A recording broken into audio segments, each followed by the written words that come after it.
Hello সবাই, কেমন আছে? আজকে একটি চিকেন রেসিপি বানাচ্ছি। এই চিকেন রেসিপি বানিয়ে খেলে তোমাদের আর অন্য চিকেন রেসিপি বানিয়ে খেতে ইচ্ছেই করবে না।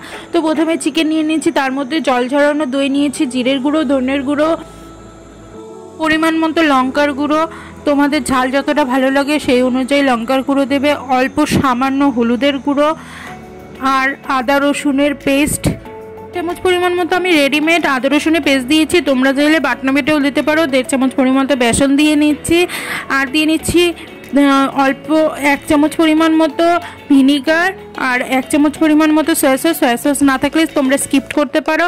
স্বাদ মতো নুন দিয়ে নিচ্ছি আর সামান্য গোলমরিচের গুঁড়ো দিয়ে 15 মিনিটের জন্য ভালো করে ম্যারিনেট করে রেখে দেবো। আর এদিকে তাওয়া বসিয়ে দিয়েছি, এদিকে 15 মিনিট পর চিকেনটাকে নিয়ে এসে ভালো মতো তাওয়ার মধ্যে দিয়ে নেব, উল্টে পাল্টে হালকা করে ভেজে নেব যাতে ভেতরে জুসি ব্যাপারটা আসে। আর এদিকে পেঁয়াজটাকে গোল গোল করে লাচ্ছা পেঁয়াজের জন্য কেটে নেব। আমার এই লাচ্ছা পেঁয়াজটা খেতে দারুণ টেস্টি হয়, আর এই লাচ্ছা পেঁয়াজ কাটার জন্য গোল গোল করেই কাটতে হবে।